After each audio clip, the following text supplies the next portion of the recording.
Hello guys, we are back with our next lecture. In this lecture, let us go through the next question. Okay, so this question belongs to GATE CSC 2011. Okay, so the given question is an application loads 100 libraries at startup. So once the system is on, it will load those 100 libraries, guys. Okay, so loading each library requires one disk access. Okay, so if it is loading 100 libraries, it needs 100 disk accesses, right? Yes. So the seek time of the disk to a rotational location is a 10 milliseconds. So they clearly give the seek time. So seek time is equals to 10 milliseconds, right? Yes. Rotational latency of a disk is, rotational speed of disk is 6000 RPM. Okay, so from this 6000 RPM, I think we can calculate the rotational latency, right? So let us do in this part.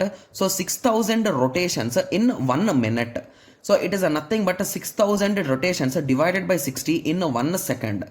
That is a nothing but 100 rotations, okay, in 1 second. So it is a nothing but 1 rotation will take 1 divided by 100 seconds, right? Yes, which is a nothing but, okay, so which is a nothing but 1 rotation will take 1 divided by 100, right?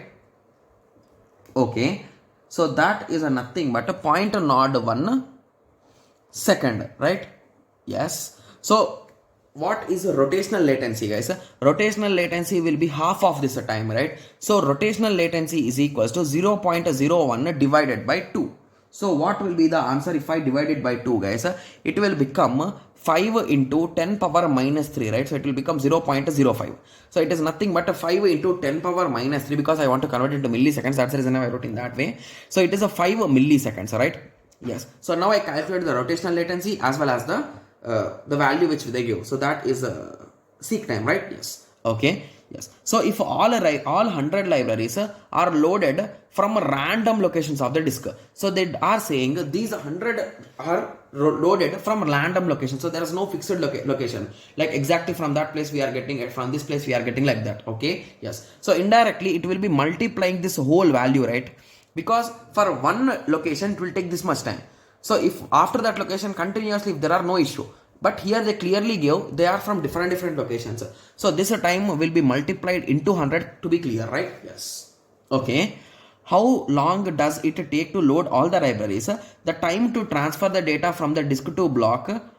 Okay, so rest of the times are negligible. Once the head has been positioned at the start, may be negligible. Okay, so they are saying the transfer time, the delays, everything is negligible. Only these two numbers are considered.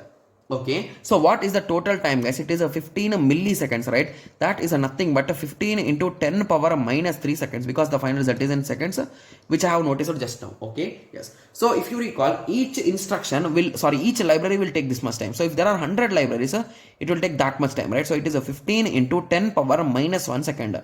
That is a nothing but a 1.50 second. So B will be the correct answer. Okay, yes. So this is a direct question, guys, if you ask me, right? So they gave the values, they asked us and they neglected few things and they asked us the result. That's it. Got it? Yes. So I hope everyone got a clear idea with respect to this question. So in the next lecture, let us continue with the next question. Thank you. Thanks for watching. Like, share and subscribe for more awesome videos like this. Thank you.